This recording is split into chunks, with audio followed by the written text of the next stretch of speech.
जिज्ञासु मित्रों, बहुत बहुत अभिनंदन है, स्वागत है आप सभी का इस आध्यात्मिक चर्चा में, लाइव चर्चा में। तो आज का जो विषय है बहुत महत्वपूर्ण विषय है आज का, और गंभीर विषय है, समझने लायक विषय है। अगर हम इसको समझेंगे तो बहुत बड़ी बात हमें समझ में आ सकती है। तो विषय क्या है कि देवताओं की पूजा का फल नश्वर है। जी हाँ,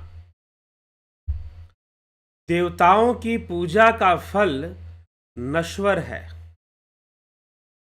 ऐसा भगवान श्री कृष्ण श्रीमद् भगवद गीता के 7वें अध्याय के 23वें श्लोक में कह रहे हैं। लेकिन इस बात को किस ढंग से प्रस्तुत किया गया है यह समझना जरूरी है।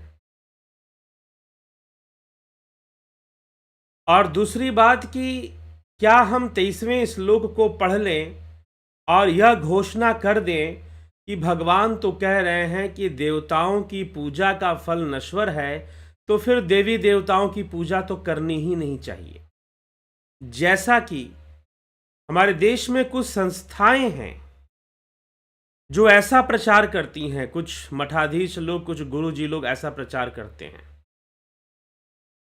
कुछ ऐसी संस्थाएं हैं जो कृष्ण को तो परमात्मा मानती हैं लेकिन देवी देवताओं को नहीं मानती हैं, और वो इस श्लोक को सुना देंगे एक बार में कि भगवान तो कहते हैं कि देवताओं की पूजा का जो फल है उसका अंत हो जाता है, वह नश्वर होता है।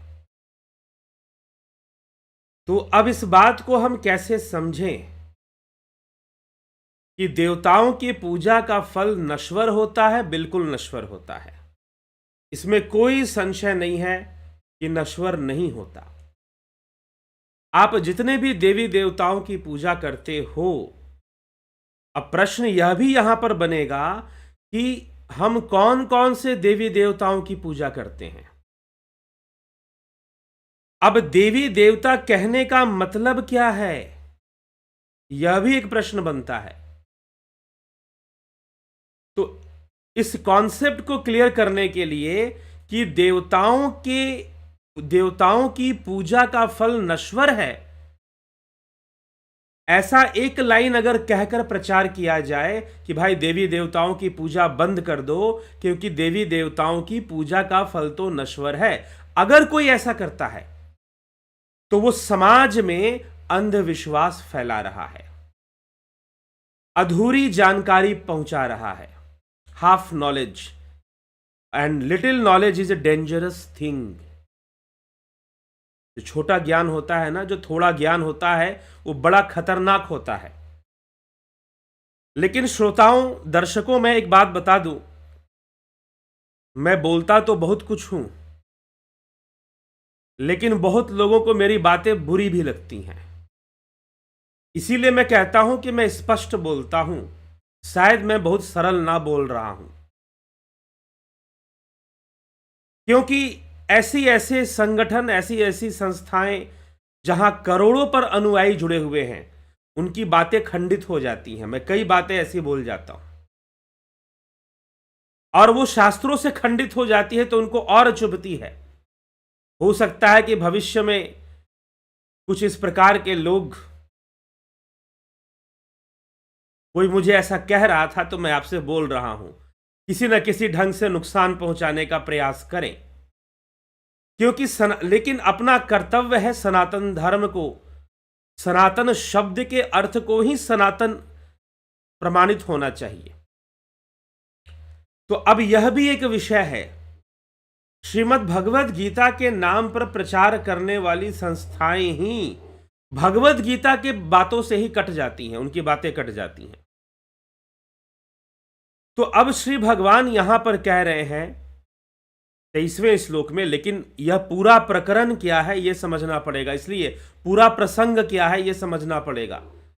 इसलिए किसी भी श्लोक का अर्थ निकालते हो या रामचरितमानस में किसी भी चौपाई का अर्थ निकालते हो, तो पूरे प्रसंग के अर्थ के साथ ही उसका अर्थ समझना पड़ेगा।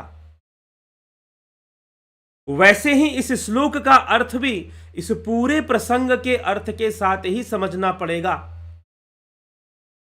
अन्यथा बहुत ही गलत अर्थ निकलेगा और वह जो गलत अर्थ है समाज में एक गलत संदेश को पहुंचा देगा, गलत मैसेज को दे देगा। ठीक है, तो पूरे प्रकरण को समझिए कि पूरा कंप्लीट प्रकरण क्या चल रहा है। कंप्लीट प्रकरण क्या चल रहा है कि भाई भगवान कहते हैं कि 4 प्रकार के मेरे भक्त हैं। यहीं से बात शुरू हो रही है। आर्त अर्थार्थी जिज्ञासु ज्ञानी, उनमें मैं ज्ञानियों से अधिक प्रेम करता हूं। ज्ञानी श्रेष्ठ है, ज्ञानी मुझे प्रिय है। यहां तक प्रभु कह रहे हैं कि ज्ञानी तो मेरा ही रूप है, उसमें और मुझ में कोई भेद भी नहीं है। ज्ञानी भक्त तो मेरा ही स्वरूप है, लेकिन यह तत्व ज्ञानी के लिए कहा गया है, यह भी ध्यान रखिएगा। यह कोई किताबी ज्ञानी या फिर श्लोक रटने वाले या उस तरह के ज्ञानी की चर्चा नहीं की जा रही, जो तत्व से ईश्वर को जानते, तत्व रूप को जानते हैं। जो तत्व रूप क्या है? जो त्रिगुणातीत है, जो गुणात्मक रूप से परे है, जो गुणात्मक नहीं है। ये तो कृष्ण तो अर्जुन के सामने खड़े हैं और अर्जुन तो कृष्ण को बचपन से जानता है, फिर भी कृष्ण कहते हैं कि अर्जुन तू मुझे नहीं जानता है, तू मुझे नहीं जानता है और ना मुझे तू अपने इन आंखों से देख सकता है, ना तो माम शक्य से द्रष्टु मन नेव स्वचक्षुषा। तो पहले तो ज्ञानी को हम समझ ले। तो पिछले 2 व्याख्यानों में हमने ज्ञानी को क्लियर किया है। अब भगवान जो है ज्ञानी के बारे में बताने के बाद कि वह ज्ञानी दुर्लभ है, महात्मा है, वह मेरा ही स्वरूप है, उसको मेरे समान समझना चाहिए, ये सारी बातें बता देने के बाद भगवान अब आगे चर्चा करते हैं। जो 3 भक्त बच गए, आर्त अर्थार्थी जिज्ञासु, अर्थात अब उन भक्तों की चर्चा करते हैं जो ज्ञानी नहीं है। और जो ज्ञानी नहीं है वह किसकी उपासना करेंगे? जो ज्ञानी है, और ज्ञानी होने के लिए उसे ध्यान योग का मार्ग अपनाना पड़ेगा, योग के मार्ग पर चलना पड़ेगा, निधिध्यासन के मार्ग पर चलना पड़ेगा, तभी तो ज्ञानी हो पाएगा। और अगर वो ज्ञानी नहीं है, अगर वो ज्ञानी नहीं है तो वह ब्रह्म उपासना, कृष्ण को नहीं जानता है। उसके द्वारा कृष्ण की श्रेष्ठ भक्ति संभव नहीं है। जो ज्ञानी नहीं है, जो ज्ञान मार्ग पर नहीं है, वो कृष्ण की भक्ति किस रूप में करेगा? आप बताइए। वह आत्मा रूप या ब्रह्म रूप में नहीं कर पाएगा। और जब वह ब्रह्म रूप में कृष्ण की भक्ति नहीं कर पाएगा तो किस रूप में करेगा? देव रूप में करेगा, देवता के रूप में करेगा। और अलग अलग भावनाओं के अलग अलग देवता होते हैं। तो कृष्ण की उपासना 2 रूप में हो सकती है, एक तो ब्रह्म रूप में और एक देव रूप में, देवता की तरह। तो देवता की तरह कृष्ण की पूजा करना और कृष्ण की पूजना ब्रह्म उपासना के रूप में करना। ब्रह्म उपासना होगी तो ध्यान योग होगा। ठीक है, इसीलिए यह कहा गया कि देवताओं की पूजा का फल नश्वर होता है। देवताओं की ही पूजा का फल नश्वर नहीं होता, पूजा का ही फल नश्वर होता है। अब मैंने एक बात अलग से कही आपको कि देवताओं की पूजा का फल नश्वर होता है, ऐसे ही बात नहीं है। पूजा का ही फल नश्वर होता है। आप जितनी भी पूजा करते हो उन सब का फल नश्वर होता है।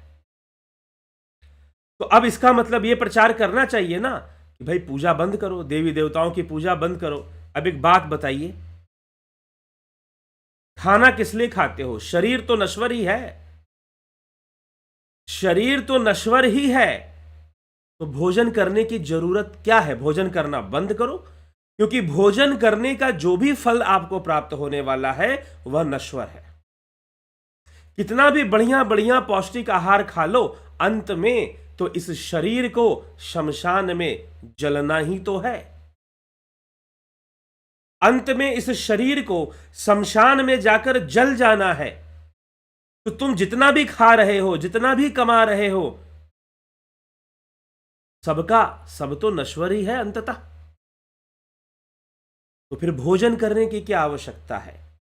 अगर हम ये कहते हैं कि देवताओं की पूजा का फल नश्वर है, तो देवताओं की पूजा बंद कर दी जाए, तो फिर यह शरीर भी नश्वर है, तो फिर खाना खाना भी बंद कर दिया जाए, क्योंकि शरीर तो नश्वर ही है। इसीलिए देव पूजा क्या चीज है, भगवान इतना डीप कॉन्सेप्ट यहां पर रखने वाले हैं। पहले तो उन्होंने कहा कि 4 प्रकार के भक्त, उनमें ज्ञानी सबसे श्रेष्ठ, ज्ञानी ही मुझे प्रिय, ज्ञानी मेरे समान, ज्ञानी मेरा ही स्वरूप है। अब उसके बाद जो 3 प्रकार के भक्त बचे हुए हैं, उनकी व्याख्या वो कर रहे हैं। किस श्लोक से? 20वें श्लोक से। साथ में देखिए, ये जो गीता का व्याख्यान चल रहा है ना, इसके साथ साथ आप गीता पढ़ना भी सीख जाएंगे कि हमें श्रीमद् भगवत गीता का अध्ययन कैसे करना है। क्या अलग अलग श्लोकों के अर्थ को निकालना है, अलग अलग उनको रटना है, कि पूरा प्रसंग चल रहा है ना, आर्त अर्थार्थी जिज्ञासु ज्ञानी का, उसके आधार पर। तो ज्ञानी के बारे में भगवान बोल चुके हैं, अब वो ये 3 प्रकार के लोगों के बारे में बोलने वाले हैं, आर्त अर्थात जिज्ञासु ज्ञानी। इनकी क्या गति होती है, क्योंकि वो ज्ञानी नहीं है और ज्ञानी ना होने के कारण उनकी जो आस्था है वो कहां चली जाएगी? देवता में चली जाएगी। नहीं जी, आप बोलोगे नहीं, मैं तो कृष्ण को ब्रह्म मानता हूं, मैं कृष्ण को मात्र देवता नहीं मानता हूं, मैं तो कृष्ण को ब्रह्म मानता हूं। जितनी भी चीजें आपकी मान्यता में आती हैं, जितनी भी चीजें आपकी मान्यता में आती हैं, जितनी भी चीजें आपकी भावनाओं में आती हैं, वह सब देव स्वरूप है। लाइन खींच लीजिए, ये बॉर्डर लाइन है। इसके आगे ब्रह्म है, इसके नीचे सब देवता है। चाहे कृष्ण को मानो, राम को मानो। हां, अब क्योंकि आप हर चीज मानना मानना मानना वाला कर रहे हो। स्वामी विवेकानंद जी कहते हैं, मान लो कि 3 दिन का खाना खा लिया तो क्या पेट भर जाएगा? मान लो, मत खाओ 3 दिन तक खाना, मान लो। तो मान्यताओं की अपनी एक सीमा होती है। तो मान मानकर ही परमात्मा को जानोगे क्या? मान मानकर ही कहोगे कि भगवान है? हम मानते हैं कि ऊपर में कोई बैठा है, ऊपर वाला है। ये मान्यता के स्तर से ऊपर उठो भाई। बस इसी ने सनातन धर्म को पंगु बना के रखा हुआ है कि लोग हर बात मानकर चलना चाहते हैं, मान्यता से चलना चाहते हैं। तो हमें यह बात थोड़ी गहराई से समझनी होगी। अब वो 3 प्रकार के लोग जो ज्ञानी की अवस्था में नहीं है, ज्ञानी की श्रेणी में नहीं आते हैं, उनका क्या हाल होता है, उसी को भगवान 20वें श्लोक से बताना शुरू करते हैं और लिखते हैं, कामस्तैस्तैर हृत ज्ञानः प्रपथन्ते अन्य देवता तम तम नियममास्थाय प्रकृत्या नियतः स्वया। कि तई तय उन कामनाओं से जिनका ज्ञान हरा हुआ है। आर्त भक्त भी कामनाओं के वशीभूत, अर्थार्थी भी कामनाओं के वशीभूत, जिज्ञासु भी कामनाओं के वशीभूत। तो उन कामनाओं से जिनका ज्ञान हरा गया है, ऐसे मनुष्य अपने अपने परंतु प्रकृति अर्थात स्वभाव से नियंत्रित होकर उस अर्थात देवताओं के उन नियमों को धारण करते हुए अन्य देवताओं की शरण हो जाते हैं। क्योंकि देवता क्या है? कामनाओं को पूर्ति करने वाले हैं। देवता क्या है? भाव स्वरूप है। देवता मंत्र रूप है। देवताओं का रूप क्या बताया गया है? देवता मंत्र रूप है। देवताओं का संबंध आपकी भावनाओं, प्रकृति की शक्तियों से है। जब हम वैदिक देवताओं की बात करते हैं तो प्रकृति की शक्तियों को ही वैदिक देव के रूप में स्वीकार किया गया है।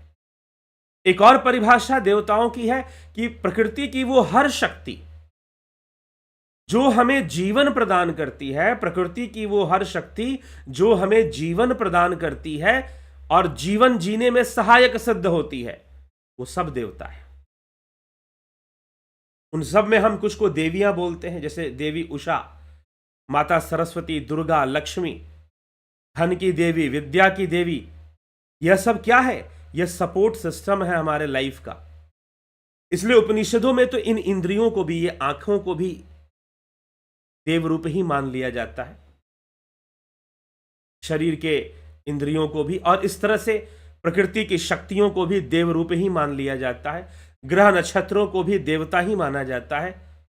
तो अब जो भगवान को तत्व रूप से नहीं जानते, जो ज्ञानी वाली अवस्था में नहीं है, they all are worshipping Krishna in the form of devata. चाहे आप मंदिर में कृष्ण की पूजा कर लो, चाहे आप बोलो। इसलिए मैं कहता हूं कि निर्गुण निर्गुण कहने से निर्गुण नहीं हो जाएगा भाई। धन धन कहे धनी जो होए, तो निर्धन रहे ना कोई। अगर धन धन कहने से कोई धनी हो जाता, तो निर्धन तो संसार में कोई बचता ही नहीं। इसीलिए ब्रह्म ब्रह्म कहने से ब्रह्म नहीं हो जाता, ठीक। निर्गुण निर्गुण कहने से निर्गुण नहीं हो जाता। इसलिए मैं कहता हूं कि निर्गुण का प्रचार करने वाले तो और बड़े पाखंडी होते हैं, क्योंकि इन इंद्रियों से, इस बुद्धि से, इस मन से निर्गुण तक पहुंचना असंभव है। इन इंद्रियों से, मन से, बुद्धि से आप जो कुछ भी करोगे वो सब सगुण ही होगा, निर्गुण नहीं हो सकता। जो इसके परे जाना जानता है, जिसको वो मार्ग मिला है कि वह अपने मन बुद्धि इंद्रियों से परे जाकर उस परम तत्व को साक्षात्कार करे, उस शून्य की अवस्था में बनना सीख ले, जान ले, विचारातीत अवस्था में जाना सीख ले, उसके लिए निर्गुण है। जो अष्टांग योगी, ध्यान योगी हैं, श्वेतास्त्र उपनिषद में जो ध्यान योगी शब्द का प्रयोग हुआ है, तो जो ध्यान योगी हैं मात्र वही जान सकते हैं कि निर्गुण क्या है। अन्यथा यह मुंह से निर्गुण निर्गुण कहने से कोई निर्गुण नहीं हो जाता, ये ध्यान रखिएगा। इसीलिए जो ज्ञानी है, जो तत्व को जो जानते हैं और जो तत्व को नहीं जानते हैं, उनमें आर्त भक्त है, अर्थार्थी भी है, जिज्ञासु भी है। वो किसको शरण में चले जाते हैं? देवताओं की शरण में चले जाते हैं। और देवताओं की शरण में जाना यह अवश्यंभावी है, यह जरूर होगा। क्यों होगा? क्योंकि उन्हें ज्ञान नहीं है, इसलिए होगा। क्योंकि वो ज्ञानी नहीं है, उन्हें तत्व ज्ञान प्राप्त नहीं है। और जब उन्हें तत्व ज्ञान नहीं है तो देवताओं की शरण में जाना स्वाभाविक है। वो उस परमात्मा को देव रूप में ही स्वीकार करेंगे, ना कि ब्रह्म रूप में। क्योंकि ब्रह्म रूप में अगर वो स्वीकार करते भी हैं, और अगर वो तत्वज्ञानी नहीं है और ब्रह्म रूप में स्वीकार करते भी हैं, तो वो ब्रह्म भी देवता हो जाएगा। फिर वह ब्रह्म भी फिर देवता हो जाएगा, क्योंकि वह मन बुद्धि के विषय में ही तो आ गया। वह मन बुद्धि के विषय में ही आ गया, तो वो देवता हो जाएगा। इसलिए भगवान यहां पर कहते हैं कि जो कामनाओं के वशीभूत हैं, जो जिनका ज्ञान हरा हुआ है, जो तत्वज्ञानी नहीं है, जिनका ज्ञान हरा हुआ है, कामनाओं के वशीभूत हैं, प्रकृति के नियंत्रित होने के कारण, क्योंकि वो प्रकृति के नियंत्रण में है। प्रकृति की सीमा कौन लांघ सकता है? ज्ञानी ही लांघ सकता है, योगी ही लांघ सकता है प्रकृति की सीमा को। और जो प्रकृति की सीमा को लांघ सकता है वही ब्रह्म का साक्षात्कार कर सकता है, वही परमात्मा का साक्षात्कार कर सकता है। नहीं तो वह मन की दुनिया में, मान्यताओं की दुनिया में, भावनाओं की दुनिया में रहेगा और प्रकृति के वशीभूत होकर, प्रकृति के द्वारा नियंत्रित होकर वह देवताओं उसके नियमों का धारण करता हुआ अन्य देवता प्रपधन्ते, अन्य देवताओं की शरण होगा। मुझ ब्रह्म को तो नहीं जान पाएगा और वह देवताओं की शरण होगा, देवता की शरण लेगा। अपने आप ये घटना घट जाएगी। भगवान ऐसी गारंटी के साथ क्यों कह रहे हैं कि भाई जो ज्ञानी नहीं है वो देवताओं की शरण में जाएगा? क्यों? सीधी सी बात है कि जो ज्ञानी है वो तत्व से जानता है, वो प्रकृति के सीमा को लांघ कर, अर्थात गुणातीत अवस्था में जाकर वह उस ब्रह्म का साक्षात्कार कर लेता है। तो वह ज्ञानी पुरुष, वह तत्वज्ञानी ही मात्र ब्रह्म को जानता है। और जो नहीं, जिसको ऐसा ज्ञान नहीं है, वो आर्त अर्थात जिज्ञासु सबके सब प्रकृति के वशीभूत होने के कारण देवताओं की शरण को प्राप्त हो। That's all. यहां पर अब भगवान ये नहीं कह रहे हैं कि कौन ब्रह्म कौन क्या, नहीं जी, सीधी सी बात है। अगर आपको तत्व ज्ञान नहीं है, अगर आप उस ज्ञानी नहीं है, आप जो ज्ञान की जो सीमा बताई जा रही है यहां पर, उस पर आपका ज्ञान नहीं है, तो भाव जगत में जो कुछ भी है सब देवता है। भाव जगत में कुछ भी है वो सब देवता है, और आपको देवताओं की शरण में ही जाना है। चाहे आप मंदिर में जाकर कृष्ण की पूजा कर रहे हो, चाहे आप मंदिर में जाकर राम की पूजा कर रहे हो, आप देवता की शरण में ही हो। भगवान बोलोगे तो भगवान भी एक प्रकार का देवता होगा, क्योंकि भाव रूप है। भगवान भी भाव रूप है भाई, भावातीत नहीं। भावातीत तो ब्रह्म है। छह भगों से संपन्न, जैसे रूप से संपन्न रूपवान होता है, धन से संपन्न धनवान होता है, वैसे ही भगों से संपन्न भगवान होता है। भगवान गुणात्मक है, गुणों से संपन्न है, लेकिन ब्रह्म तत्व जिसे कहा गया, या फिर परमात्मा जिसे कहा गया, आत्मा जिसे कहा गया, वह तत्व स्वरूप है, जिसको आत्मा का ज्ञान नहीं। जो भाव जगत में ही कुछ करना चाहता है, वह निश्चय ही देव रूप में ही शरणागति ग्रहण करेगा, देवता को ही प्राप्त होगा, ब्रह्म को प्राप्त वो नहीं होने वाला। इसीलिए भगवान पूरी निश्चित करके ये बात को कह रहे हैं कि जिसका ज्ञान हरा हुआ है, जो तत्वज्ञानी नहीं है, जो ज्ञान दृष्टि से मुझे नहीं जानता है, वह देवताओं की शरण ही होता है। यह उसके लिए निश्चित किया गया है, फिक्स किया गया है। क्यों? क्योंकि वह भावनाओं की दुनिया में है। भावनाओं की बाउंड्री को क्रॉस करने का टेक्निक उसके पास नहीं है, वह युक्ति उसके पास नहीं है कि beyond emotion, beyond thoughts, beyond logics जाकर उस शून्य में का वो साक्षात्कार कर सके, उसके पास नहीं है। तो वो निश्चय ही देवताओं को प्राप्त होगा। अब वो चाहे मंदिर में जाकर कृष्ण की पूजा करे, चाहे राम जी की पूजा करे, चाहे हनुमान, सब देव श्रेणी में आ जाएंगे। वो देव श्रेणी में हैं, कब हैं? जब आप उन्हें तत्व से नहीं जानते हैं। शिव जी और राम जी अलग अलग हैं। कब हैं? जब आप शिव तत्व को नहीं जानते हैं। यही तो तुलसीदास जी ने लिखा है कि मेरे लिए तो दोनों एक हैं। तत्व रूप में शिव और राम दोनों एक हैं, विष्णु और शिव दोनों एक हैं।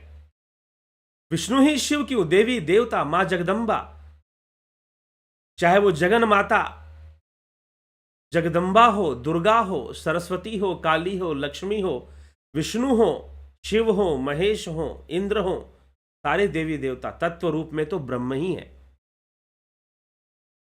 तत्व रूप में सब एक ही हैं, उसी तत्व में सबकी शक्ति है। इसलिए उस ब्रह्म को जानो।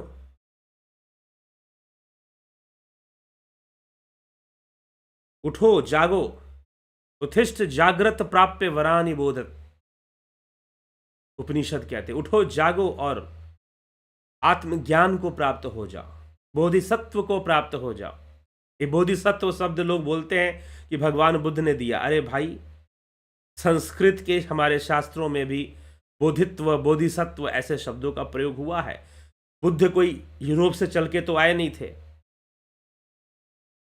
इसलिए मैं कहता हूं कि जो कहता है कि बौद्ध धर्म कोई अलग सा धर्म है, तो वो कहीं ना कहीं, और जब कोई मठाधीश बोलता है तो लगता है कि वो कुठाराघात कर रहा है सनातन धर्म के ऊपर। तो बहुत आंखें खोलने की आवश्यकता है, जागृत होने की आवश्यकता है। नहीं तो अपने ही इस सनातन रूपी वृक्ष की शाखाएं काट दे, पता नहीं उसी को आहत कर दे, तो गड़बड़ हो जाएगा। तो विवेक से विचारने की आवश्यकता है। तो मंदिर में जितनी भी पूजा कर रहे हो आप, वो सब देव पूजा के अंतर्गत आएगा, देवता की शरणागति के अंतर्गत ही आएगा। चाहे बजरंगबली की पूजा कर रहे हो, कृष्ण जी की पूजा कर रहे हो, राम जी की पूजा कर रहे हो, देव पूजा है, इसमें कोई संशय नहीं है। चलिए दूसरी बात कि वह देवता की ही पूजा करते हैं। अब भगवान क्या कहते हैं? ठीक है, देवता की करते हैं तो क्या हुआ क्योंकि वो तत्वज्ञानी नहीं है, मुझे नहीं जानते हैं, तो अंततः वह देवता के ही शरण होंगे। यह बात ऐसे कही गई है जैसे कि बिल्कुल फिक्स है कि जो मुझे तत्व से नहीं जानता वो देवता के शरण में जाएगा। स्वाभाविक सी बात है, किसी भी तरह वो माने, वो एक्चुअल में देवता के शरण में ही है, वो ब्रह्म के शरण में नहीं है, वो देवता के ही शरण में है। चाहे वो बोलता रहे कि कृष्ण परमात्मा, कृष्ण ही एक परमात्मा, दूसरा कोई परमात्मा नहीं, बहुत तरह की बातें बोलता रहे, अगर भावनात्मक रूप से चीजें चल रही हैं तो वह देवता ही है, वह ब्रह्म नहीं है। इसलिए ब्रह्म ब्रह्म कहने से ब्रह्म नहीं हो जाता। तो देवता को समझना यहां पर जरूरी है। तो भगवान कृष्ण कह रहे हैं कि देवताओं की शरण में वो चले जाते हैं। उसके बाद मैं क्या करता हूं उनके साथ, यो यो याम याम तनुम भक्त श्रद्धा अर्चितुमिच्छति तस्य तस्याचलाम श्रद्धातामेव विदधाम्यहम। जो भक्त जिस जिस देवता का श्रद्धा पूर्वक पूजन करना चाहते हैं या इच्छा रखते हैं करने की, उस देवता में ही मैं उनकी श्रद्धा को दृढ़ कर देता हूं। जो भक्त जिस जिस देवता की पूजा करना चाहते हैं, जिस भाव से करना चाहते हैं, आर्त भाव से, अर्थार्थी भाव से, जिज्ञासु भाव से, जैसे भी करना चाहते हैं, मैं उन देवताओं में उनकी श्रद्धा को दृढ़ कर देता हूं कि भाई तुम उसी में लगो, क्योंकि तुमने अभी ज्ञान तो प्राप्त किया नहीं है, तब तक तुम उसी में लगो। It's not bad. भगवान ये नहीं कह रहे हैं कि देवताओं का फल नश्वर है तो तुम देव पूजा नहीं करोगे। करो भाई, अगर तुमने ब्रह्म को नहीं जाना, तुम ज्ञानी नहीं हो, तो तुम देव पूजा करो, नो प्रॉब्लम। जिस जिस भाव से, या फिर तुम्हें धन की इच्छा है, तुम जाओ लक्ष्मी की पूजा कर लो, विद्या की इच्छा है सरस्वती जी की पूजा कर लो, और संसार में बेहतर ढंग से जीने के लिए इन सब चीजों की आवश्यकता भी तो पड़ती है, इसमें कोई संशय नहीं है। तो किसने कहा कि देवी देवताओं की पूजा ना करनी चाहिए? लेकिन जानना चाहिए कि देवी देवताओं की पूजा करना, इससे मुक्ति तो नहीं होने वाली, यह रहस्य जरूर जानना चाहिए। इससे मोक्ष तो नहीं मिलने वाला, यह रहस्य जरूर समझना चाहिए। तो भगवान वही बात यहां पर कह रहे हैं कि मैं जो जिस जिस देवता को श्रद्धा पूर्वक पूजन करना चाहता है, यो यो याम याम तनुम भक्त श्रद्ध अर्चितु मिच्छति तस्य तस्याचलाम श्रद्धामतामेव विदधाम्यहम। कि मैं उनकी भक्ति को, उनके जो देवताओं के प्रति जो उनकी श्रद्धा है, उनको उन्हीं के देवताओं में दृढ़ कर देता हूं। अब किसी की श्रद्धा शिव जी में है, हो सकती है। अब कई लोग, कुछ लोग बोलेंगे अरे सनातन धर्म में, हिंदू धर्म में इतने सारे देवी देवता, यही समस्या है। अरे कोई समस्या नहीं है, सबके अलग अलग भाव हैं भाई। सरस्वती की पूजा विद्या प्राप्ति के भाव से होती है, लक्ष्मी जी की पूजा धन प्राप्ति के भाव से होती है, दुर्गा जी की पूजा शक्ति प्राप्ति के भाव से होती है। अलग अलग भाव के देवता हैं। तो बहुत सारे, इसको लोग जो है पॉलीथेइज्म से जोड़ देते हैं। This is not polytheism. You are very wrong about the Indian philosophy.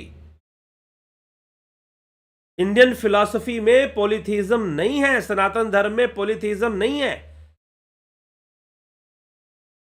ठीक। हाँ, मोनोथेइज्म है और मोनोइज्म है। मोनोइज्म मतलब अद्वैत, मोनोथेइज्म मतलब एकेश्वरवाद। और सच पूछो तो मोनोथेइज्म भी नहीं है, ना मोनोथेइज्म है ना पॉलीथेइज्म है। देववाद है और अद्वैतवाद है। लेकिन बाद में कुछ विचारधाराएं ऐसी आई हमारे देश में, लगभग वेदांत की शाखाओं में कुछ ऐसी शाखाएं विकसित हुई जो अपनी बातें ऑलमोस्ट मोनोथेइज्म जैसी बताती हैं, एकेश्वरवाद की तरह। जो अब्राहमिक थॉट में एकेश्वरवाद है, उसी की तरह अपनी बातों को प्रेजेंट करने की कोशिश करती हैं। लेकिन वो विचारधाराएं बहुत बाद में आई, मध्यकाल में आई। माधवाचार्य और कई विचारक ऐसे हुए जो लगभग अपनी बात एकेश्वरवादियों की तरह ही बताते हैं। लेकिन माध्वाचार्य के पहले शंकराचार्य, पतंजलि, कुमारिल भट्ट, ना जाने कितने बड़े से बड़े संत, ऋषि, मुनि, सिद्ध और भाष्यकार हो चुके थे पहले ही। तो हमें सब बातों को जब तक हम, इसीलिए मैं फिलॉसफी का कोर्स चला रहा हूं कि कैसे कैसे चल रहा है चीजें, विचारधाराएं भारत भूमि में कैसे कैसे आगे बढ़ी हैं और विदेशों में भी किस तरह की विचारधाराएं चली हैं। इन सब बातों को हमें समझना चाहिए। और फिलॉसफी का कोर्स कोई ज्वाइन करना चाहते तो ज्वाइन कर ले, 2 मार्च से शुरू हो जाएगा, जल्दी ज्वाइन कर ले, अब समय नहीं है, बस 1 मार्च बाकी है कल, फिर 2 मार्च को तो शुरू ही हो जाएगा। तो देवताओं में भगवान कहते हैं कि मैं जिन देवताओं में उनकी श्रद्धा है, मैं उन्हीं में उनकी श्रद्धा को दृढ़ कर देता हूं। मैं उन्हीं में उनकी श्रद्धा को दृढ़ कर देता हूं। कब तक के लिए? जब तक वो ज्ञानी ना हो जाए, या ज्ञान के प्रति उनकी जिज्ञासा ना पैदा हो कि मुझे ज्ञान प्राप्त करना है, मुझे तत्व से जानना है ईश्वर को। जैसे कि संत सूरदास जी क्या कहते हैं, दर्शन दो घनश्याम नाथ मोरी अखियां प्यासी रे, मन मंदिर में ज्योत जला दो घट घट वासी रे, मंदिर मंदिर मूरत तेरी फिर भी न देखी सूरत तेरी। कि भैया तुम्हारी मंदिर मंदिर मूर्ति मैंने बहुत देख ली प्रभु, मैंने मंदिर मंदिर मूर्ति बहुत देख ली, अब तो घट में प्रकट हो जाओ, अब तो मन मंदिर में ज्योत जला दो घट घट वासी रे, मंदिर मंदिर मूरत तेरी फिर भी न देखी सूरत तेरी। अब सूरत देखनी है, अब वास्तविकता को जानना है। मंदिर मंदिर में मूरत मैंने बहुत देखी है, मुझे जानना है। अब जब तक वो इस अवस्था में ना आ जाए, ऐसी उसकी इच्छा ना प्रकट हो जाए, तब तक वो देवता में दृढ़ रहो। जो भी देवता को मानते हो दृढ़ रहो, शिव को मानते हो, कृष्ण को मानते हो, किसी को भी मानता हो, वो देवरूप ही है और देवता में ही दृढ़ता है। देव में दृढ़ रहो, मैं उसमें दृढ़ कर देता हूं, भगवान कहते हैं। अब आगे वो क्या कहते हैं, 22वें श्लोक में कहते हैं, सतया श्रद्धया युक्तस्त स्याराधनमहीते मीहते लभते च ततः कामान मय्येव विहितान ही तान। उस दृढ़ को की हुई श्रद्धा से, तया श्रद्धया युक्त स तस्य आराधनम,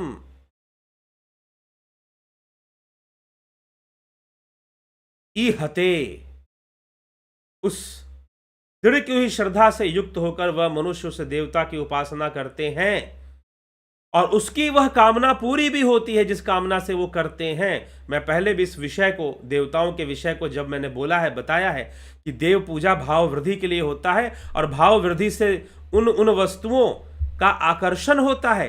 लक्ष्मी की पूजा से धन का आकर्षण होता है, देवी सरस्वती की पूजा से विद्या का आकर्षण होता है, वो चीजें आपकी ओर आकर्षित होती हैं।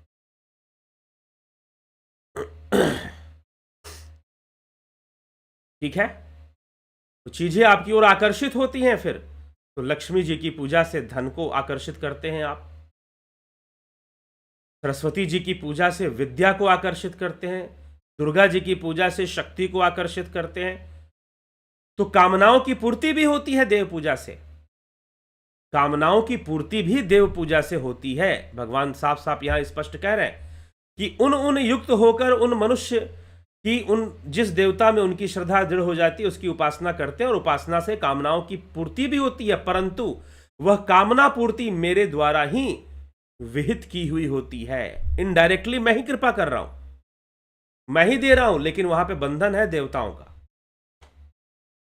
क्योंकि देवताओं के पीछे भी जो शक्ति है उस अधिष्ठाता ब्रह्म की है,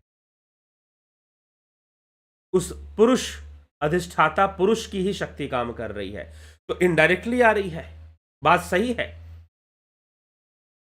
लेकिन देवताओं की जो भावना है वही कामना पूर्ण होगी। भले शक्ति उस ब्रह्म की जुड़ी हुई है वहां पर, वो तो जुड़ी रहेगी ना। जैसे बिजली है, पंखा चल रहा है, हवा मिलता है बिजली से, तो बिजली से हवा मिल रहा है या पंखे से हवा मिल रहा है? सच पूछो तो बिजली ही हवा दे रही है, बिजली ही लाइट दे रही है, बिजली ही फ्रिज में चीजों को ठंडा कर रही है। लेकिन फिर भी सबका स्वरूप अलग अलग है। प्रकृति के वशीभूत होने के कारण माया क्षण क्षण रूप बदलती है। तो यह समझने का विषय है। तो जिस भाव में वो देवताओं को उन्होंने स्वीकार किया है, उस भाव के अनुकूल उनकी कामना पूर्ति हो जाएगी। अगर वो इस बात पर विश्वास कर कर सही विधि से देवताओं की पूजा करते हैं तो सांसारिक कामनाएं पूर्ण होती हैं। अब आप कहोगे कितने इस आपको किस दावे से कह सकते हो? मेरा व्यक्तिगत अनुभव है, मैं बता रहा हूं। मेरा व्यक्तिगत अनुभव है इस विषय में, तब मैं आपको यह बात कह रहा हूं कि पूर्ण होती है कामनाएं। लेकिन उसमें उस साधक को जो पूजा करने बैठा है देवता का, उसको अपनी पूजा में पूरा विश्वास भी होना चाहिए कि हां ये चीज काम करती है, ये प्रोसेस वर्क करता है। इसीलिए जिनको धन की कमी लग रही है उन्हें सही विधि से लक्ष्मी जी की पूजा करनी चाहिए इस विश्वास के साथ। लेकिन लक्ष्मी पूजा करने के साथ साथ मैं उपाय भी बता देता हूं। बहुत सारे चैनल है, उसमें मिलियन के व्यू होते हैं, मैं देखता हूं वो लोग सिर्फ उपाय बताते हैं कि ये टोना कर लो, ये टोटका कर लो। लक्ष्मी की पूजा के साथ साथ घर में लक्ष्मी के जितने भी तत्व हैं उनका सम्मान कीजिए। लक्ष्मी का तत्व आपके घर में जितनी भी स्त्री हैं, विशेषकर अगर वो पत्नी है, बहू है, अगर बहू पत्नी इस कैटेगरी में है या पुत्री भी है, सबके हर महिला के अंदर लक्ष्मी का तत्व है। आप सम्मान कीजिए, ठीक है? आप उस लक्ष्मी का सम्मान कीजिए। दूसरी बात, लक्ष्मी का तत्व जितने भी सजावट का सामान है, जैसे कि वेस हो सकता है आपके घर में, फ्लावर वेस, फ्लावर पॉट हो सकता है, हमेशा सफाई करिए। परफ्यूम हो गया, लक्ष्मी का तत्व है। थोड़ा थोड़ा रूम फ्रेशनर यूज किया कीजिए, रूम में सुगंधित रखिए, हल्का सा, बहुत ज्यादा नहीं, क्योंकि अति सर्वत्र वर्ज्यते, किसी भी चीज की अति होगी तो वो नुकसान, वो अपना बैलेंस लूज करेगा फिर। ठीक है?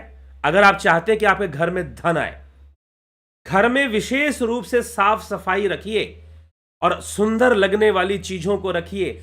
और समुद्र की चीजें, शंख, सीपियां, समुद्र की जो वस्तुएं होती हैं ना, जो समुद्र से निकलती हैं, उनको घर में रखिए। सजावट की चीजें घर में, फूल, फ्लावर वेस, फ्लावर पॉट है कोई जिसे कि आप घर का सजाते हैं, आप सजावट करते हैं, उन सभी चीजों को बहुत संभाल के रखिए, धन आएगा। ठीक है? किसी भी जो पुरुष वर्ग है या महिला आपस में भी है तो आपस में एक दूसरे का अपमान न करें। तो अगर लक्ष्मी तत्व की वृद्धि करोगे, लक्ष्मी भाव की वृद्धि घर में करोगे, धन वर्षा क्यों नहीं होगी? होगी। परिस्थितियां धीरे धीरे बदलेंगी। यथासंभव कोशिश कीजिए। हो सकता है कि आप बहुत गरीब हो सकता है कि धन की बहुत कमी हो, लेकिन मैं ऐसे घर भी देखता हूं कि धन की इतनी कमी नहीं है, फिर भी उनके घर में घुसो तो दीवारों से सीलन आ रही है, तो सारी वस्तुएं दुर्व्यवस्था से पड़ी हुई हैं। नहीं, साफ सफाई मेंटेन कीजिए, वस्त्रों को धोते रहिए, साफ करते रहिए। पुरानी चीजों को जो बहुत, अब जैसे कि लोग कहते हैं कि हमारे पास तो 15 साल पुराना पंखा चल रहा है। अरे भाई, शनि बैठा हुआ है घर में, अगर 15-20 साल पुराना पंखा लेकर, 50 साल पुराना पंखा लेकर बैठे हुए हो, तब उस कंडीशन में खूब पूरा, अच्छी बात है कि कोई पुरानी चीज आपके पास चल रही है, लेकिन उसको भी अच्छे से संभाल के रखिए, उसकी डेंटिंग पेंटिंग करवाते रहिए। ठीक है? फिर देखिए, हाँ, अब यह भी नहीं है कि इसमें कुछ अति कर दें, आप कुछ अति ही करने लगे, कुछ ज्यादा ही करने लगे, नहीं।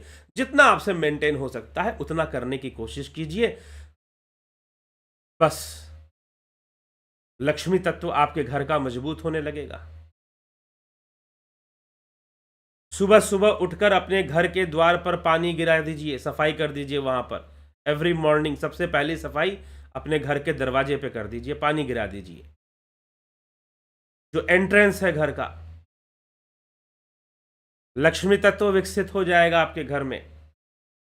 तो यदि कोई पूजा करता है, उसकी कामनाओं की सही विधि से, सही समझ के साथ और विश्वास के साथ वो काम करेगी चीजें। हां, एक अलग बात है कि किसी की आसक्ति खत्म हो जाए और वह ब्रह्म उपासना में जाना चाहता है तो जाए, अच्छी बात है, नो प्रॉब्लम। और जो योगी होते हैं ना, जो ब्रह्म उपासना करने वाले महान योगी होते हैं, उनसे तो देवी देवता और जल्दी प्रसन्न होते हैं। अगर वो देवी देवताओं की पूजा करनी शुरू कर दे तो वो और जल्दी प्रसन्न होते हैं देवी देवता फिर। क्यों? कि उनकी भाव शक्ति बड़ी तीव्र होती है, उनकी चेतना ज्यादा विकसित होती है। ठीक है? तो देवताओं की पूजा से उनकी कामनाओं की भी पूर्ति होती है, लेकिन वह कामनाएं मैं ही कर रहा हूं पूर्ति, इनडायरेक्टली मैं ही कर रहा हूं, ब्रह्म के द्वारा ही वास्तव में हो रही, लेकिन फिर भी उनमें और ज्ञानियों में बहुत बड़ा भेद हो जाता है। और उस भेद के कारण आगे क्या घटना घटती है, तो मेरे द्वारा ही हो रहा है उनकी पूर्ति, लेकिन फिर भी 23वें श्लोक में भगवान अब कहते हैं, क्या कहते हैं? मैं ही कामनाओं की पूर्ति कर रहा हूं उन देवताओं के माध्यम से, लेकिन फिर भी अंतवतु फलम तेषाम, अंतवतु फलम तेषाम तद्भवति यल्पमेध साम देवान देव यजो यान्ति मदभक्ता यान्ति मामपि। परंतु उन तुक्ष बुद्धि वाले, अंतवतु फलम तेषाम तद्भवति अल्पमेधशाम देवान देव यजो यान्ति मदभक्ता यान्ति मामपि। परंतु उन तुक्ष बुद्धि वाले मनुष्यों को, वो तुक्ष बुद्धि के लोग हैं जो देवताओं को ही सब कुछ मानकर बैठे हुए हैं, या देव रूप में ही कृष्ण को पूजते हुए वे उसी को श्रेष्ठ मानते हैं। आप जितना भी करते हो ना, खिलाना सुलाना लड्डू गोपाल, सब देव पूजा के अंतर्गत ही आएगा। उन तुक्ष बुद्धि वाले मनुष्यों को उन देवताओं की आराधना का फल अंत वाला ही मिलता है, नाशवान ही मिलता है। देव पूजा का जो फल है वो नश्वर ही मिलता है। देवताओं का पूजन करने वाले देवताओं को ही प्राप्त होते हैं अंततः। उसी भाव को देखो, भगवान ने क्या कहा कि उन देवताओं के माध्यम से जो कामनाओं की पूर्ति हो रही है वो मैं ही दे रहा हूं, लेकिन फिर भी भैया तुम्हारी श्रद्धा तो उस भाव में है, उस रूप में है, देवता के उस रूप में है, तो तुम उसी को प्राप्त होगे। जैसी तुम्हारी भावना होगी वैसी गति होगी। भले मेरे द्वारा ही, क्योंकि जितनी भी प्रकृति के द्वारा जितनी भी चीजें घट रही हैं, प्रकृति के द्वारा जो कुछ भी हो रहा है, वास्तव में सबके पीछे तो वो अधिष्ठाता ब्रह्म ही है। लेकिन फिर भी तुम्हारी श्रद्धा तो देवता में है ना, तो तुम देव रूप को प्राप्त हो, तुम मुझे प्राप्त नहीं हो पाओगे, ये भगवान यहां पे कह रहे हैं। तो एक ज्ञानी ही है जो मुझे प्राप्त हो पाएगा, बाकी आर्त अर्थात जिज्ञासु उस प्रभु को प्राप्त नहीं हो पाएंगे, उस ब्रह्म को प्राप्त नहीं हो पाएंगे। वह देवता वाले लेवल पर ही पूजा उपासना करेंगे। लेवल है, देव पूजा का लेवल अपना है, ब्रह्म उपासना का एक हायर लेवल है। फिर गलत कुछ भी नहीं है, देव पूजा करना गलत नहीं है। जो ज्ञानी नहीं है स्वाभाविक रूप से वो देव पूजा ही कर सकता है, वो ब्रह्म उपासना उससे संभव ही नहीं हो सकता है। तो सांसारिक उपलब्धियों में देवताओं को मानना या देवताओं को पूजना कहीं से भी गलत नहीं है, गलत नहीं है। लक्ष्मी तत्व को अपने अंदर विकसित कीजिए। जिनकी जन्म कुंडली में शुक्रदेव खराब हो जाएंगे और शुक्र की स्थिति अच्छी ना हो, मतलब लक्ष्मी की, चंद्रमा शुक्र दोनों खराब हो गए, तो लक्ष्मी तो गई पूरी तरह से। लेकिन फिर भी अगर लक्ष्मी तत्व को विकसित करें, सजे थोड़ा सा, सज के रहे, थोड़ा सा सजना भी जरूरी होता है। ठीक है? लाइट कलर के वस्त्र पहने, ज्यादातर डीप रंग वाले कलर वाले कपड़े ज्यादा ना पहने, लक्ष्मी जी को ज्यादा नाराज मत करो। मैं सोच रहा हूं कि चलते चलते भगवान देव पूजा का महत्व बता रहे हैं, तो मैं भी आपको थोड़ा बतवा दूं कि लक्ष्मी कैसे आएगी आपके पास। ठीक है, तो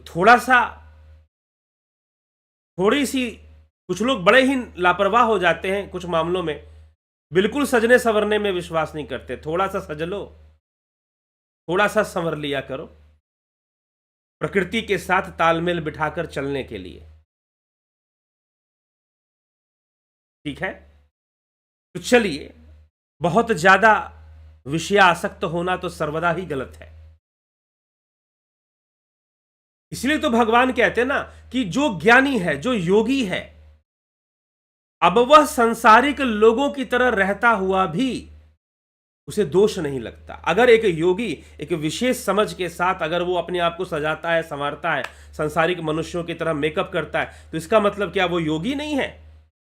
वो कई गुना बड़ा योगी है उन योगियों से जो घर बार छोड़कर कहीं जंगल में बैठे हुए हैं। वो अपने आप को सजाने और संवारने के बाद भी उस सजावट में आसक्त नहीं है। इतनी बड़ी बात है, बस वो अपनी प्रकृति को संतुलित कर रहा है। यही कृष्ण है, कृष्ण यही कर रहे हैं। बांके बिहारी हमेशा सजे धजे दिखते हैं, दिखना चाहिए, लेकिन मेकअप से आसक्ति नहीं होनी चाहिए, सजने धजने से आसक्ति नहीं होनी चाहिए। प्रकृति है, कितना भी सज धज लो, शरीर तो नश्वर ही है। कृष्ण स्वयं कह रहे हैं, देवताओं के माध्यम से जो भी कामना पूर्ति होती है, जो भी फल प्राप्त होता है, अंततः नश्वर है, अंततः सब नश्वर है। ठीक है, और देवताओं के माध्यम से मोक्ष भी तो नहीं होना है, मोक्ष की प्राप्ति भी नहीं होनी है देवताओं के माध्यम से। उन देवताओं की आराधना का फल नश्वर है, अंत वाला है। देवताओं का पूजन करने वाले अंततः देवताओं को प्राप्त हो जाएंगे, मतलब दोबारा पुनर्जन्म को प्राप्त होंगे वो, क्योंकि देवता कर्म सिद्धांत के परे नहीं है। गायंति देवता कील गीत का धन्य अस्तुते भारत भूमि भागे। देवता भी उसकी याचना करते हैं, उसका गुणगान करते हैं, जो भारत भूमि पर जन्म लेते हैं, योगियों की भूमि पर जन्म लेते हैं, योग भूमि पर जन्म लेते हैं। और मुझे तत्व से जानने वाले, देवताओं की उपासना करने वाले देवताओं को प्राप्त होते हैं, मुझे तत्व से जानने वाले मुझे ही प्राप्त होते। इस समय कृष्ण जो कह रहे हैं वो अपने ब्रह्म भाव में कह रहे हैं, ब्रह्म अभिव्यक्ति में कह रहे हैं, ना कि मनुष्य देव रूप में या कृष्ण शरीर रूप में कह रहे हैं। शरीर को इंगित करके नहीं बोल रहे हैं। मुझे जो जानता है, मुझे जानता है। अरे अर्जुन तो जानता है, कृष्ण को बचपन से जानता है भाई। फिर ये क्या बार बार लगा रखा है कि मुझे जो जानता है, मुझे जो जानता है? बचपन से तो जानते हैं कि कृष्ण कौन है, क्या है, कैसे जन्म हुआ, कौन कितने विवाह किए, सब तो अर्जुन जानता है। फिर और जानने की क्या बाकी? सारी लीला अर्जुन जानता है। तो अर्जुन के लिए जानना बाकी ही क्या है कृष्ण के बारे में, जो कृष्ण बार बार कह रहे हैं कि जो मुझे जानता है? कौन से कृष्ण को जानने की बात? कभी तो जोड़ लगाओ इस बात पर, थोड़ा सा दिमाग लगाओ। शरीर के लिए नहीं कह रहे, मोर मुकुट कृष्ण के लिए नहीं कह रहे, ब्रह्म के लिए कह रहे हैं, तत्व के लिए कह रहे हैं। जो उस तत्व को जानता है वो उसको प्राप्त होता है, वो आवागमन से मुक्त होता है, वह मोक्ष को प्राप्त होता है। लेकिन जो शरीर रूप में कृष्ण को जानता है वह देवता रूप में ही जानता है, वह देवता रूप में ही जान रहा है। इस रहस्य को समझ लीजिए। और देवताओं से मिलने वाला जो भी फल है वो नश्वर है, करना नहीं चाहिए। शरीर में रहना है, संसार में रहना है, तो देव पूजा करो, करनी चाहिए। खाना भी तो खाते हो, शरीर नश्वर ही तो है, तो क्या खाना बंद कर दिया जाए? नहीं, करो। क्योंकि देवताओं का संतुलन हमारे जीवन में अगर बना रहे, प्रकृति के तत्वों का, प्रकृति के शक्तियों का अगर संतुलन हमारे जीवन में थोड़ा बना रहे, तो हम ब्रह्म उपासना भी अच्छे से करते हैं। और जब हम तत्व से जुड़ जाते हैं तो हमें संसार की चीजों में आसक्ति भी नहीं होती है, क्योंकि हमें सत्य पता है कि होना क्या है। तो अगर वो योगी, इसीलिए तो कहा गया ना कि योगी जो कर्म कर रहा है वो अज्ञानी मनुष्यों की तरह ही कर्म करता हुआ भी कर्मों के बंधन में नहीं फंसता है। क्यों नहीं फंसता है कर्मों के बंधन में? क्योंकि वह आसक्त होकर चीजें नहीं कर रहा है। वो तो बस प्रकृति के साथ अपना तालमेल बैठाकर एक जीवन उसे मिला है, शरीर का निर्वाह भी तो करना है, वो उसका निर्वाह किए जा रहा है, बस बात खत्म।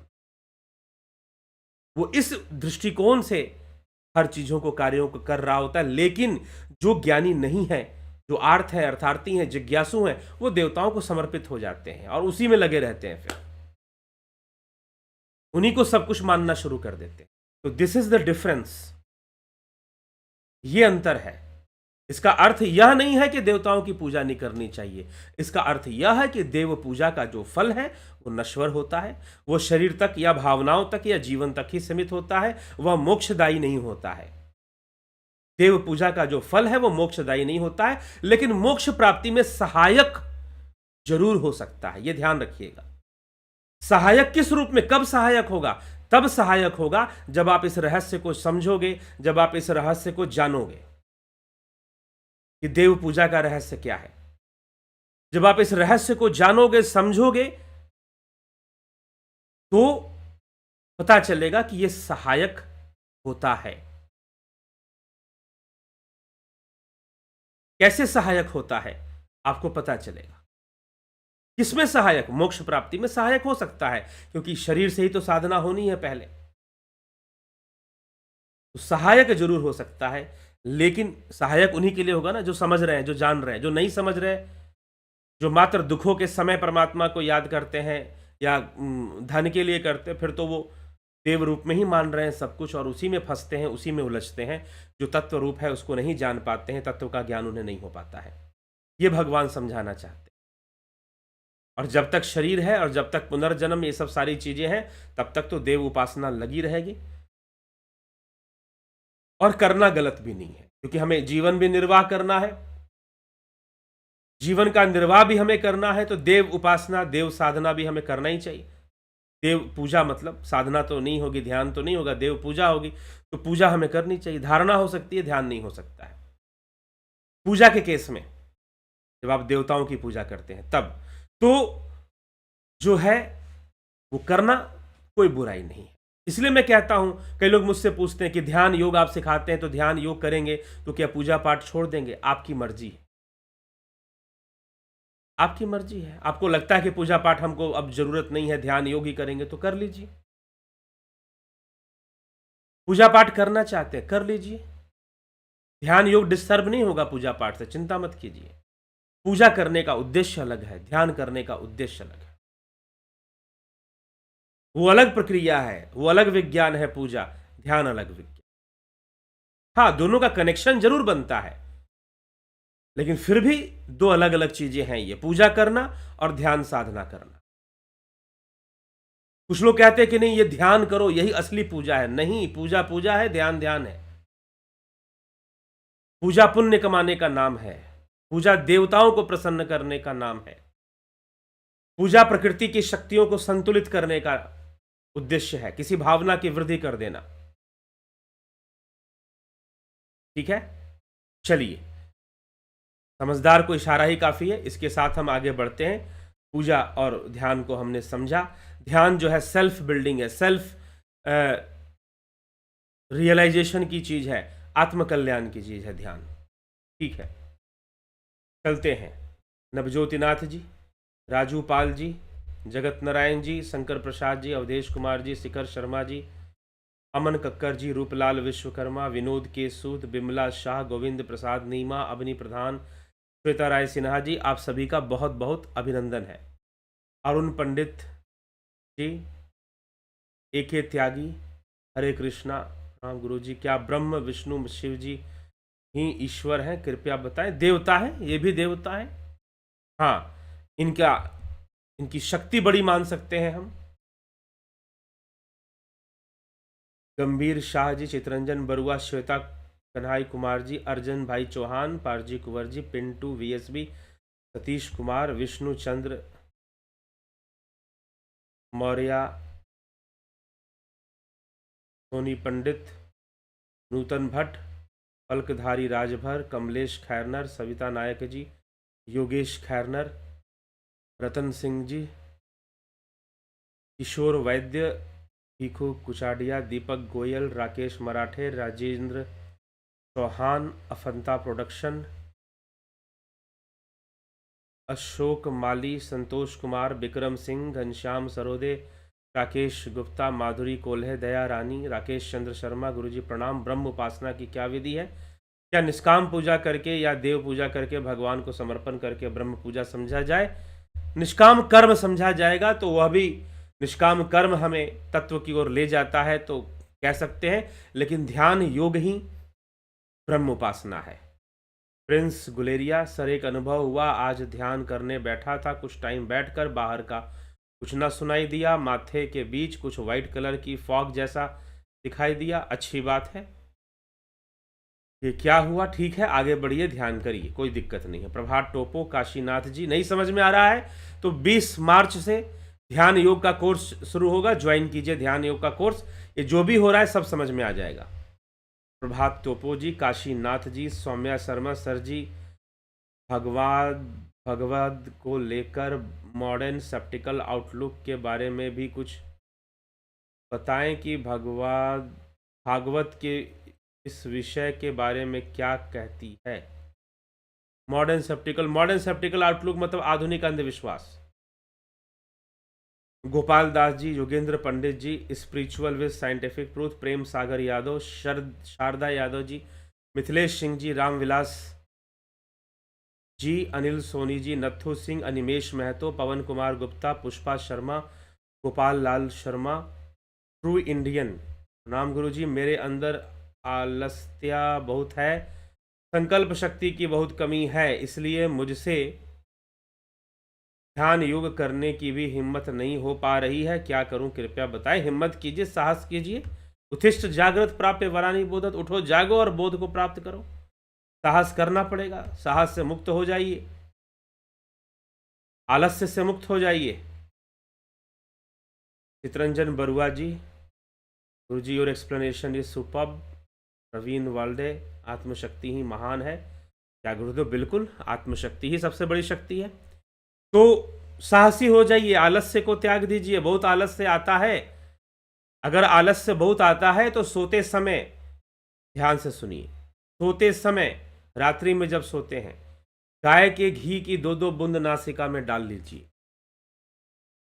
ठीक है, नासिका भी खुली रहेगी, आलस्य भी दूर हो जाएगा और जल्दी उठ पाओगे।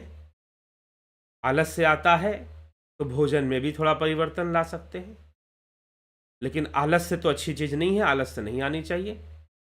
इच्छा प्रकट हो जाएगी तो आलस्य नहीं आएगा। तीव्र इच्छा जब हो जाएगी तो आलस्य क्या करेगा? तीव्र इच्छा अगर हो जाएगी तो आलस्य क्या करेगा? ठीक है, तो इच्छा प्रकट कीजिए अपने अंदर। इच्छा शक्ति का विकास सारे आलस्य को खत्म कर देगी। ठीक है, चलिए, तो यह समझना है और आगे बढ़ना है। इसी के साथ विराम देंगे। फिलॉसफी का कोर्स, जी हाँ, 2 मार्च से शुरू कर रहे हैं। फिलॉसफी का कोर्स 2 मार्च से शुरू कर रहे हैं, जरूर इसको ज्वाइन कर लीजिए।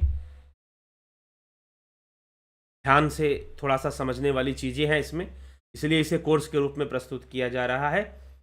तो जरूर इसको कर लीजिए ज्वाइन और इसका लाभ उठाइए। चलिए आगे बढ़ते हैं। और आप कुछ पूछना चाहते हैं, जानना चाहते हैं, समझना चाहते हैं जीवन के बारे में, कुछ समस्याओं में, तो एस्ट्रोलॉजिकल एनालिसिस भी आप करवा सकते हैं मुझसे, और नहीं तो नहीं भी करवाते तो वैसे भी अपने जीवन के बारे में कुछ विशेष रूप से पूछना जानना चाहें तो कर सकते हैं। तो आइए हम आगे बढ़ते हैं और विचारों को यहाँ विराम देंगे आज के लिए। कल फिर 9 PM लाइव चर्चा में आएंगे। तो आप सभी का बहुत बहुत आभार और सभी को ओम तत्सत।